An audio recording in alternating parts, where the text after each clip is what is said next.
എന്താടാ ഇരുന്ന് കാറ്റടിക്കുന്നത്? ഏയ് ഒന്നുമില്ല.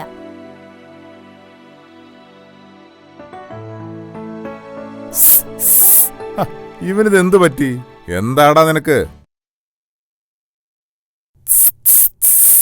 ഓ, ഇത് വലിയ ശല്യമായല്ലോ. എന്താടാ നിനക്ക്? ഗ്യാസിന്റെ ഉപദ്രവം വല്ലതും ഉണ്ടോ? അച്ഛാ, ഒരു സംശയം ചോദിക്കാണ്ടായിരുന്നു. എന്നാലിത് നേരത്തെ പറയണ്ടേ? എടാ, കുട്ടികൾക്ക് സംശയം ഉണ്ടാവണം. അതൊരു നല്ല ശീലമാണ്. അമ്മ പറയുന്നത് അച്ഛന് സംശയം ഒരു രോഗാണെന്നാ. അത് കുട്ടികൾക്ക് അത് നല്ലൊരു കാര്യമാണ്. എങ്കിലേ നന്നായിട്ട് പഠിക്കാൻ പറ്റൂ. എന്താ സംശയം? കേൾക്കട്ടെ. അച്ഛാ, തവളയില്ലേ തവള, തവള കണ്ണട വെക്കൂ? ഓ, ഇതാണോ ഇത്രയും വലിയ സംശയം? എടാ, തവള എന്തിനാടാ കണ്ണട വെക്കുന്നത്? തവള കണ്ണട വെക്കില്ല. താങ്ക് യു അച്ഛാ. എന്താടാ? അച്ഛാ, ഒരു സംശയം കൂടെ. തവളക്ക് മുടി ഉണ്ടാവോ? ഇവനെ കൊണ്ട് ഞാൻ തോറ്റു. തവളയ്ക്ക് എവിടെയാടാ മുടി?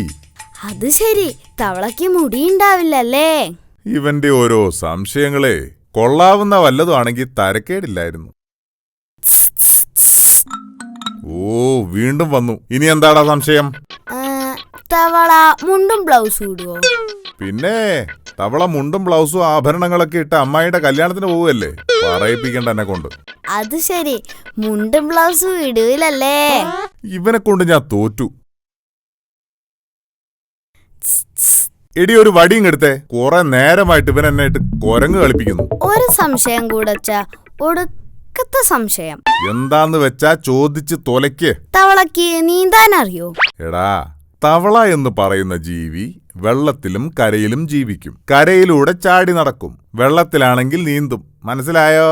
അത് ശരി, തവളക്ക് നീന്താൻ അറിയാമല്ലേ? ഇവന് രാവിലെ തന്നെ ആരോ തവളയിൽ കൂടോത്രം ചെയ്തു എന്നാ തോന്നുന്നത്. പോട്ടെ, ചിലപ്പോ പഠിക്കാനുള്ള വല്ലതും ആയിരിക്കും. അച്ഛാ, ഇനിയും സംശയമാണോ? തവള കണ്ണട വെക്കില്ലല്ലോ? ഇല്ല.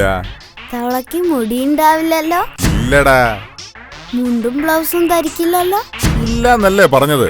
തവളക്ക് നീന്താൻ അറിയാലോ? അറിയാമെടാ. മൈ ഗോഡ്, അച്ഛാ ചതിച്ചു. എന്താടാ? നമ്മുടെ വല്യമ്മ കിണറ്റില് വീണു.